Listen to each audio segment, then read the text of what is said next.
ሰላም ጤና ይስጥልን የተከበራችሁና የተወደዳችሁ በዓለም ዙሪያ የምትገኙ ጣና ቴሌቪዥን ቤተሰቦች እንደምን ዋላችሁ።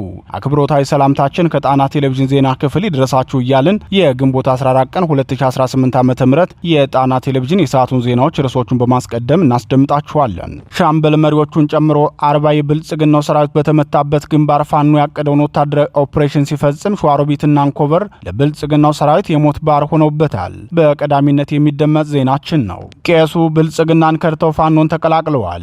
ለብልጽግናው ስርዓት ለማገልገል ምርጫ ተወዳዳሪ የነበሩ ቄስ አሁን ግን ስርዓቱን ለመታገል መስቀል ከሰላጤ ይዘው ጫካ ገብተዋል። ቄሱ ፋኖን ከተቀላቀሉ በኋላ ያወጡት ሚስጥር ደግሞ ለብልጽግናው መንግስት ራስ ምታት ሆኖበታል። ቄሱ ያወጡት ሚስጥር ምንድን ነው የሚለውን በዜናችን እናሰማችኋለን።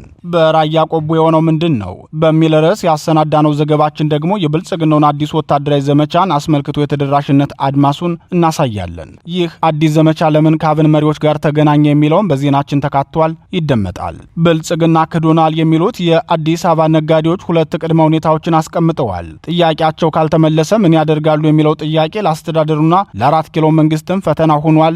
ዝርዝሩን እናቀርብላችኋለን። ተከበብ ያለው ሲል ጩኸቱን ያሰማው ብልጽግናው ግብፅን ሲከሳት፣ ግብፅ በበኩሏ በትግራይ ክልል ጉዳይ የተባበሩት አረብ ኤምሬቶችን ወቀሳ አቅርባለች። ጉዳዩ ምንድነው የሚለውና ብዙዎች ትኩረት የነፈጉት ይህ ጉዳይ ምንድነው የሚለውን በመጠነኛ የትንታኔ ዘገባችን እናስደምጣችኋለን። ክቡራትና ክቡራን የጣና ቴሌቪዥን አድማጭ ተመልካቾቻችን እነዚህንና ሌሎች ዜናዎችን ይዘናል። እስከ ፍጻሜው አብራችሁ እንድትቆዩ እየጋበዝን ወደ ዝርዝር ዜናዎቹ እናልፋለን።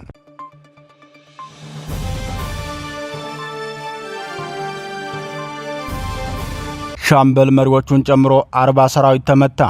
የአማራ ፋኖ ብሔራዊ ንቅናቄ ሸዋ ጠቅላይ ግዛት አሳምነው እዝ 2 ክፍለ ጦሮች ባካሄዱት የቅንጅት ውጊያ 40 የብልጽግናውን ሰራዊት ከጥቅም ውጭ ማድረጋቸው ታውቋል። በዙ የመሐመድ ቢሆነ የኮርቴ ጌጣይቱ ክፍለ ጦር ከ3ኛ ሻለቃና ከ4ኛ ሻለቃ የተውጣጡ ሻምበሎችና የደጃዝማች ተሰማ እርገጤ ክፍለ ጦር ያደረጉት ተጋድሎ በብልጽግናው ሰራዊት የህይወትና ቁሳዊ ጉዳት ማድረስ የቻሉበት መሆኑን የእዙ ህዝብ ግንኙነት መምሪያ አስታውቋል። የሸዋ ጠቅላይ ግዛት አሳምነው እዝ ህዝብ ግንኙነት መምሪያ የተጋድሎ መረጃዎቹን አስመልክቶ ለጣና ቴሌቪዥን በላከው መረጃ ሰሞኑን በአንኮበር ወረዳ የብልጽግናን ሰራዊትና የወረዳው ሚሊሻዎች ላይ ከፍተኛ ኪሳራ ያደረሰው ጀግናው ሰራዊታችን ዛሬም በጠላት ላይ የበላይነቱን በማሳየት ድል አድርጓል። የጠላት ሰራዊት መነሻውን ከደብረ ብርሃን በማድረግ አንኮበር ወረዳ አልዩ አምባ ከተማ ከሚገኘው አድማ በታኝና የወረዳው ሚሊሻዎች ጋር በጋራ ጥምረት አድርጎ ወደ ጎርጎ በሚጓዝበት ሰዓት የ3ኛ ሻለቃ ሰራዊት ከአረዳ በቦሩ ውድማ እስከ ኩሬ አምባ በመዘርጋት ቦሩ ውድማ ላይና ኩሬ አምባ ላይ ሲደርስ ከሌሊቱ 10 ሰዓት ተኩል ላይ በጨበጣ ውጊያ አይቀጡ ቅጣት ቀጥተውታል ብሏል። በዚህ ብቻ ያላበቃው የዕለቱ ተጋድሎ በድጋሚ ማርፈጃ ላይ ጎርጎ ከተማ ጀምሮ እስኪድር ጉባ መልሶ ማጥቃት በማድረግ ጠላትን አይቀጡ ቅጣት ቀጥቶታል። በዚህ ወረዳ በጎርጎ ዙሪያ በበርበሬ ውሃና እንዶዴ በተባለ ቦታ አስፍቶ ልዩ ቦታዎችን በመያዝ ሻለቃ 4 በጠላት ላይ ታላቅ መብረቃዊ ጥቃት ፈጽመውበታል።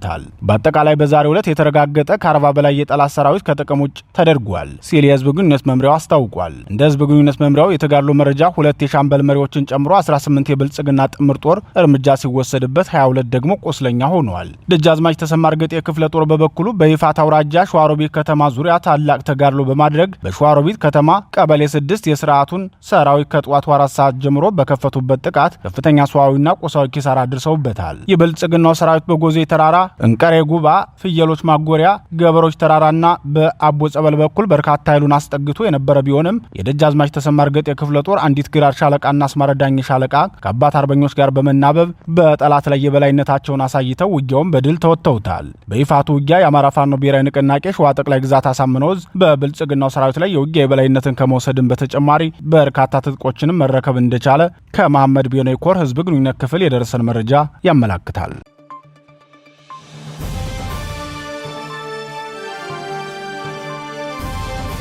ቄሱ ብልጽግናን ከድተው ፋኖን ተቀላቀሉ። የባዲን ብልጽግና አባል የነበሩትና በቀጣዩ ግንቦት 4 ቀን ይካሄዳል ለሚባለው የብልጽግና የጨረባ ምርጫ እጩ ተወዳዳሪ የነበሩት ቄስ ንብረት አያሌው ባህሩ የአማራ ፋኖ ብሔራዊ ንቅናቄ አጼ ምኒልክ ዕዝ 303ኛ አሳምነው ኮርን ተቀላቅለዋል። የብልጽግናውን የምርጫ ቀልድ አላጅብም ብለው ፋኖን የተቀላቀሉት ቄስ ንብረት አያሌው ለአማራ ክልል ምክር ቤት እጩ ሆነው ለውድድር ቀርበው ሲተዋወቁ እንደነበር ይታወቃል። ቄሱ እዚህ ውሳኔ ላይ እንዴት ሊደርሱ እንደቻሉ አስተያየታቸውን ሲሰጡም መንግስት በአንድ በኩል ህዝብን በከባድ መሳሪያ እየደበደበ እና ንብረት በማድቀቅ የአማራን ህዝብ ወደ ከፋ ጉስቁልና እየገፋ ባለበት ሁኔታ የዲሞክራሲ ልምምድ የሆነው ምርጫ ደግሞ አካሄዳለሁ ማለቱ ሁለቱ አብረው እንደማይሄዱ ስለተረዳው ነው የመጣሁት ብለዋል። በባዲን መዋቅር ውስጥ በሰሜን ወሎ ዞን ላስታ ወረዳ በካቢኔነት ስርዓቱን ሲያገለግሉ የቆዩ ቄስ ንብረት ሌሎች የቀድሞ ጓዶችና የስራ ባልደረቦችም መምጣታቸው አይቀርም። አብዛኞቹ የካቢኔ አባላት ልባቸው ከፋኖ ጋር ነው። መንግስት ሰራዊቱ እየተመታበት ያለው በእኛ በካቢኔ አባላቱ መሆኑ ስለገባው አሁን በካቢኔና በካድሬዎቹ ላይ መጨከን ጀምሯል። ይህን ጨካኝ ስርዓት በታማኝነት የሚያገለግሉ ጥቂት ወንድሞቻችንም ወደፊት በይፋ ወደኛ ሊቀላቀሉ ይመጣሉ ሲሉ ተናግረዋል። በላስታ አውራጃ ቡግና ምርጫ ክልል የባዲን ብልጽግና የክልል ተወካይ ሆነው ለመመረጥ ስማቸውና ምስላቸው በፖስተር ተለጥፎ ቅስቀሳ እየተደረገላቸው እንደነበር የሚገለጹት ቄስ ንብረት አያሌው የፋኖን ትግል የተቀላቀልኩት ዛሬ አይደለም፣ አሁን አካል የመጣ እንጂ ልቤና የውስጥ ስራዬን ከጀመርኩ ቆይቻለሁ ሲሉ የተናገሩ ሲሆን አክለውም በእኛ ወረዳ ብቻ ሳይሆን በዞኑና በመላው ክልሉ የሚገኙ የታችኛው መዋቅር አባላት ልቡ ከፋኖ ጋር ነው። የታችኛው መዋቅር አባላት ባይደግፉት ኑሮ የፋኖ ትግልም ቢሆን በዚህ ደረጃ ማደግ አይችልም ነበር። ፋኖን የማይደግፈው ካድሬ ብልጽግናን አምኖበት ሳይሆን ለዝርፊያ ስለሚመቸው ነው። ከዘራፊው በስተቀር አብዛኛው ካድሬ የፋኖን ትግል ከመደገፍም ባለፈ በይፋ ለመቀላቀል የተዘጋጀ ነው በማለት የአማራ ክልሉ ብልጽግና ውስጡ ተወርውሮ ያለቀ መሆኑን ገልጸዋል። የኢሃፓ ህዝብ ግንኙነት አባሉ አቶ ይስሐቅ ወልዳይ በቅርቡ ራሳቸውን ከምርጫ ማግለላቸው ይታወሳል። የኢሃፓው አመራር ከምርጫ ማግለላቸውን አስመልክቶ የብልጽግናው ምርጫ ቦርድ በሰጠው ምላሽ ምስሉን በፖስተር ካሳተመ በኋላ ማንኛውንም እጩ ራሱን ከምርጫ ማግለል አይቻልም በማለት አቶ ይስሐቅን ትወዳደራታለህ እንጂ አልለቅህም ሲል አሳስቧቸው ነበር። ዛሬ ደግሞ የራሱ የብልጽግናው እጩ ተወዳዳሪ ራሳቸውን ከምርጫ ከማግለላቸውን ባለፈ ብልጽግናውን በይፋ ለመታገል መስቀል ከሰላጤ ይዘው ጫካ ወርደዋል። በግንቦቱ የጨረባ ምርጫ ብልጽግና አስቀድሞ ማሸነፉ የሚታወቅ ሲሆን በአማራ ክልል ምክር ቤት አንድ ወንበር ካሁኑ ጎድሏል ማለት ነው። የቄስ ንብረትን ቦታ ለመተካት ብልጽግና ከዚህ በኋላ እጩ ማቅረብም አይችልም። በዚህ ጉዳይ የብልጽግናው ምርጫ ቦርድ ምን እንደሚወስን ወደፊት የምናየው ይሆናል።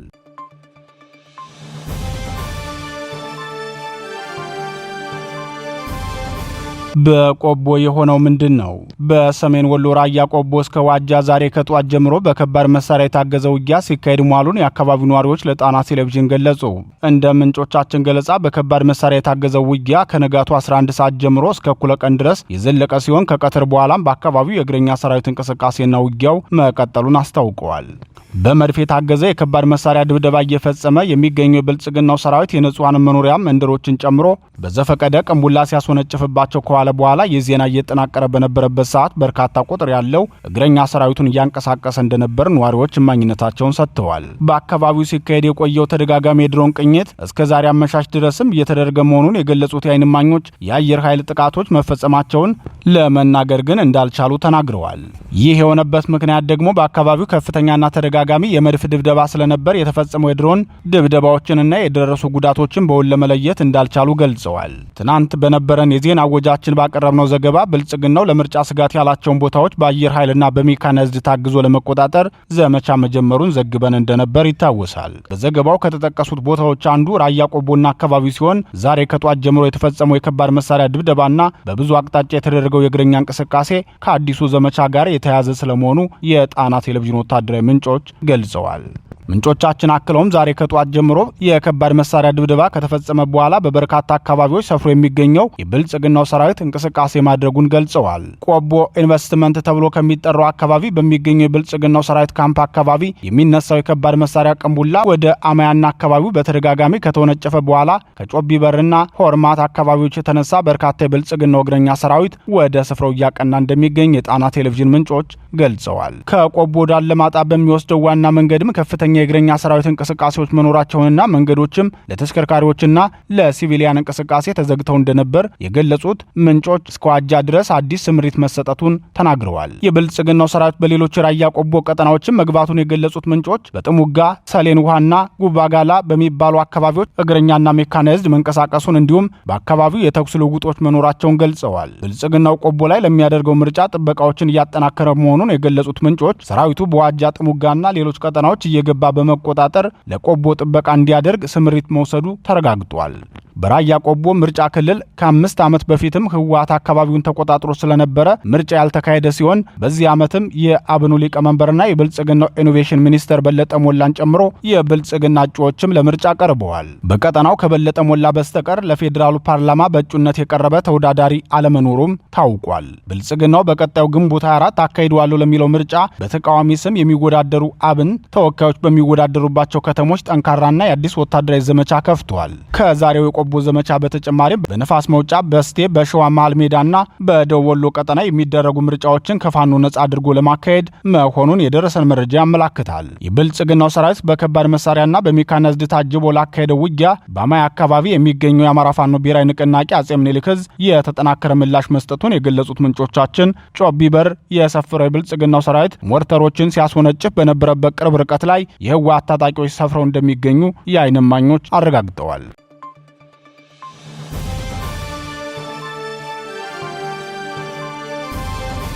ብልጽግና ክዶናል። የአዲስ አበባ ነጋዴዎች የብልጽግናው ስርዓት በአዲስ አበባ ከተማ የኮሪደር ልማት የሚለውን ፕሮጀክቱን ሲሰራ ከመደበኛ ስራቸው ያፈናቀላቸው ነጋዴዎች መንግስት ክዶናል፣ የገባልንን ቃል አጥፎ በችግር ላይ ጥሎናል ሲሉ አቤቱታ አቀረቡ።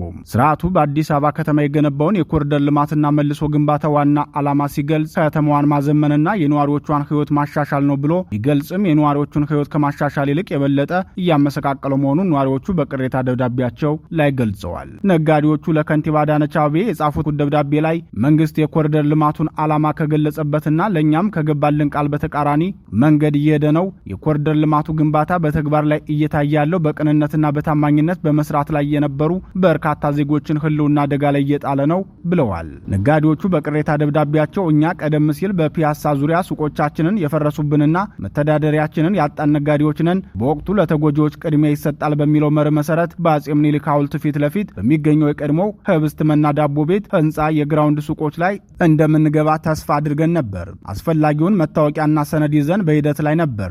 ነገር ግን በተጨባጭ መሬት ላይ የሆነው ነገር የተስፋችንን ያህል አልሆነም። ቃል የተገባልንና ህጋዊ ሰነድ የያዝንበት ሱቅ ግልጽነትና ተጠያቂነት በጎደለው አሰራር ለሌሎች ወገኖች ተላልፎ ተሰጥቷል ሲሉ የብልጽግናውን ስርዓት ዘረኝነትና ግራንድ ሙስና ላይ መዘፈቁን አጋልጠዋል። በኮሪደር ልማትና መልሶ ግንባታ ስም የንግድ ሱቆቻቸው የፈረሱባቸውን የቀድሞ ነጋዴዎችን በማፈናቀል የስርዓቱን ታማኝ ወታደራዊ አዛዦች የአንድ ብሔር ወጣቶችንና ከፍተኛ ሙስና መክፈል የቻሉ ነጋዴዎችን ተጠቃሚ በማድረግ ነባሮቹን እያፈናቀለ መሆኑን በተከታታይ መዘገባችን ይታወሳል። የፒያሳ ነጋዴዎችን ብቻ ሳይሆን በመርካቶ፣ በአምባሳደር ቲያትር እና በሽሮ ሜዳ የነበሩ ሱቆች የፈረሱበት ዋናው ዓላማም ከተማዋን ለማዘመንና የዜጎችን ህይወት ለመቀየር በሚል ሽፋን የነጋዴ ዲሞግራፊ ለመስራት መሆኑን መዘገባችን አይዘነጋም። ዛሬ የቀድሞ የፒያሳ ነጋዴዎች በግልጽ ለከንቲባ አዳነች በጻፉት ደብዳቤ የገለጹትም ይህንኑ ነው። ነጋዴዎቹ ሲቀጥሉም ለተፈናቃይ ነጋዴዎች የተዘጋጀው ሱቅ በምን መስፈርትና አሰራር ለሌሎች ሰዎች ሊተላለፍ እንደቻለ ግልጽ ማብራሪያ እንዲሰጠን እንዲሁም የተፈጠረው የአሰራር ስህተት በአስቸኳይ ታርሞ ቃል የተገባልን ሱቆች ለባለመብቶቹ እንዲመለሱልን በጥብቅ እንጠይቃለን ብለዋል። በአዲስ አበባ የኮሪደር ልማትና መልሶ ግንባታ ጅማሮ ወቅት ለስርዓቱ ከቀረቡለት ምክረ ሀሳቦች መካከልም የከተማዋን ገጽታ የሚያሳዩ ቅርሶች አብረው እየፈረሱ ነውና ነባር ነጋዴዎችን የሚበትን ስለሚሆን በጥንቃቄ ይፈጸም የሚል ነበር። ለዚህ ቀና ምክረ ሀሳብ ምላሽ የሰጡት የብልጽግናው ሊቀመንበርና ከንቲባዋ ነበሩ። የብልጽግናው ሊቀመንበር ምላሽ ሲሰጡ ማንም በጭቃ የለጠፈው አሮጌ ቤት የአገር ቅርስ ሊባል አይችልም የሚል ሲሆን ከንቲባ አዳነች በበኩላቸው የሚጮቱ የአንድ ብሔር ተወላጆች ናቸው፣ እነሱ አካባቢውን በብቸኝነት ተቆጣጥረው ስለቆዩ ጥቅማቸው ስለተነካባቸው ነው በማለት ተናግረዋል። በዚህ የሁለቱ የውዲድ ብልጽግና መሪዎች ንግግር ሊተላለፍ የተፈለገው መልእክትም የብሔርና የነጋዴዎችን ዲሞግራፊ ለመቀየር ቅርስና የዜጎች ተጠቃሚነት አያሳስበንም የሚል መልእክት እንደሆነ መረዳት ይቻላል። የቀድሞ የፒያሳ ነጋዴዎች በግልጽ ደብዳቤያቸው ያቀረቧቸው ጥያቄዎች ምላሽ የማያገኙ ከሆነ በቀጣይ ምን ሊያደርጉ እንዳሰቡ ከወዲሁ ከመግለጽ ተቆጥበዋል። ይህ የነጋዴዎች ቅሬታና ቁጣ በመርካቶ፣ አምባሳደር ቲያትር አካባቢና ሽሮ ሜዳ በሚባሉ የገበያ አካባቢዎች የንግድ ሱቆቻቸው የፈረሱባቸው ነጋዴዎችም ቅሬታ መሆኑን የደረሰን መረጃ ያመላክታል።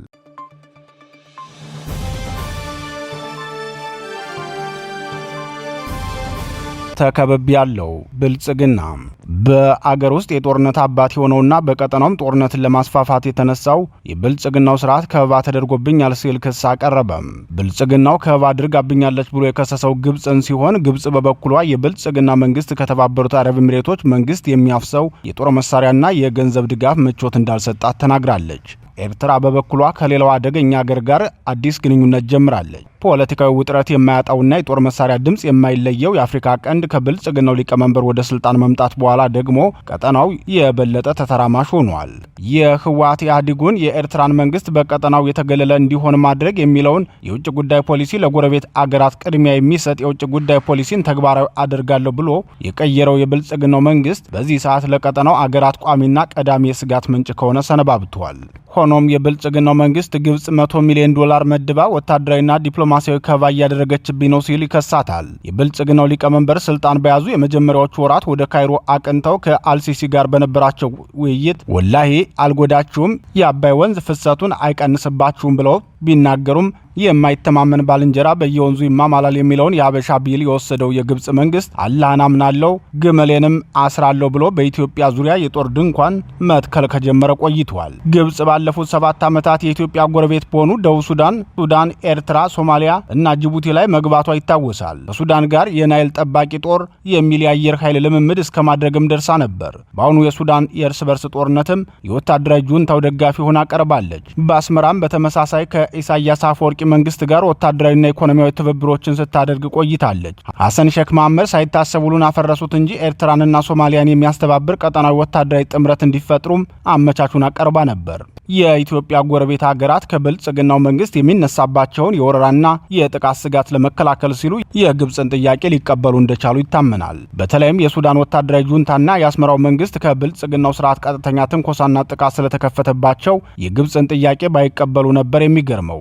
ደቡብ ሱዳን በሚስጥር የገባው የግብጽ ጦር በቅርቡ ከጁባ ምድር ተጠራርጎ እንዲወጣ የተደረገው የብልጽግናው ስርዓት ከሳልቫኪር ማያርዲት ጋር በደረሰበት ስምምነት ነው። በሶማሊያ የገባው የግብጽ ጦር ለኢትዮጵያ ስጋት እንደሆነ አምባሳደር ሱሌይማን ደደፎ መናገራቸው ይታወሳል። ከአፍሪካ ቀንድ ባለፈም በመላው የናይል ተፋሰስ ሀገራት በኩል እግሯን እየሰደደች ያለችዋን ግብጽ በተመለከተ ብልጽግናው ክሱን ሲያቀርብ የግብጽ እንቅስቃሴ በግልጽ ከበባ ነው፣ ግብጾች እንዲህ ናቸው፣ ለዚህ ዓላማቸውም $100 ሚሊዮን መድበው ነው እየዞሩ ያሉት፣ ይህንን አካሄዳቸውን ከዚህ በፊትም ረጅም ዘመናት ሲተገብሩት ኖረዋል በማለት የብልጽግናው ውጭ ጉዳይ ሚኒስትር ተናግሯል። ይህ በእንዲህ እንዳለ የኤርትራ ውጭ ጉዳይ ሚኒስትር ኦስማን ሳሊህ ከኳታሩ አቻቸው ጋር ውይይት አድርገዋል። የውይይቱ ዓላማም የሁለቱን ሀገራት ግንኙነት ከቀድሞው በተሻለ መንገድ ማሳደግና የቀይ ባህር የበላይነትን ለማስጠበቅ ነው። በተለይም የኳታር ፍላጎት በልዩነት የሚነሳ መሆኑን የሚናገሩት የፖለቲካ ተንታኞች ኳታርና ኤርትራ ከዚህ በፊትም ጥሩ ግንኙነት ነበራቸው።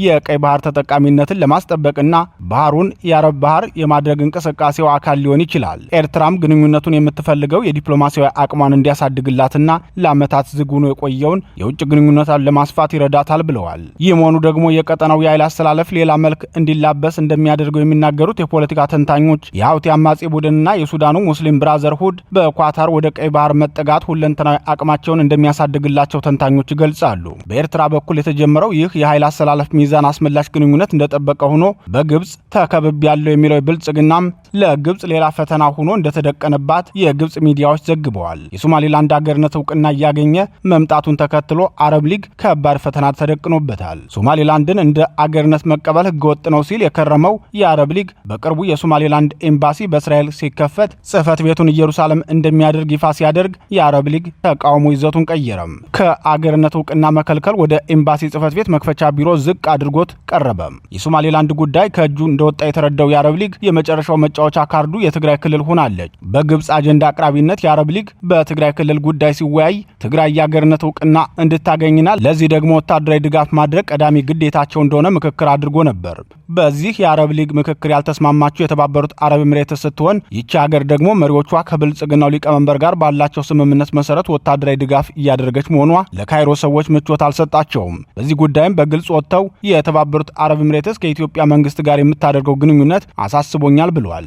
የግብጽ መንግስት ይህንን ቅሬታውን ያቀረበበትን ምክንያት ሲገልጽም የግብጽን የፋይናንስ መረጋጋትና የውጭ ጉዳይ ፖለቲካን ነጻነት ይገታል በማለት ነው። ጉዳዩ ግን ወዲህ ነው። ሆድ ሲያውቅ ዶሮ ማታ እንዲሉ የግብጽ ጩኸት ከፋይናንስ ጉዳይና የውጭ ጉዳይ ፖለቲካ ነጻነት ሳይሆን የህወሓትን የአገርነት ምስረታ ጉዞ የተባበሩት አረብ ኤሚሬቶች በአረብ ሊግ ጉባኤ ላይ አለመስማማቷ ነው። የአፍሪካ ቀንድ አሁናዊ ሁኔታ የሚያዝ የሚጨበጥ ነገር የጠፋበት ሲሆን በተለይም የግብጽ ያልተገራ ፍላጎትና ገደብ ያልተበጀለት ጣልቃ ገብነት የብልጽግናው ሊቀመንበርና እሳቸው የሚመሩት መንግስት ስሁት የውጭ ጉዳይ ፖሊሲ፣ የከሸፈ የማክሮ ኢኮኖሚ ፖሊሲ፣ የጦርነት አዙሪት ፍቅር የወደቁ መሆናቸውና በተለይም ለሌሎች ሀገራት ፍላጎት ተላላኪ መሆናቸው የአፍሪካ ቀንድን በእጅጉ እየፈተነው ይገኛል። ቀንዱ በዚህ መልኩ እየተፈረካከሰ ባለበት በዚህ ወቅት እንደ ሙስሊም ብራዘርሁድ፣ አልሸባብ፣ የሀውቲ አማጽያንና ህወሓትን የመሰሉ ነውጠኛ ቡድኖች ከግብጽ ቀጥተኛ ድጋፍ የሚደረግላቸው መሆኑ ሁኔታውን አሳሳቢ አድርጎታል። የሁኔታውን አሳሳቢነት የተረዳው የአሜሪካ መንግስት በቀጥታ ሊገባበት መወሰኑን ባሳለፍነው ሳምንት ዜናችን ማቅረባችን ይታወሳል። የአፍሪካ ቀንድ መታወቅ ማለት 1/3 የዓለም ክፍል እንደሚታወቅ ይታመናል። በተለይም ፍልሰትና የሃይማኖት ቅርጽ ያለው ጦርነት አብዛኛውን የአፍሪካን ክፍል፣ የአውሮፓን አብዛኛውን ክፍልና መላውን መካከለኛው ምስራቅን የሚረብሸው እንደሚሆን ይታመናል።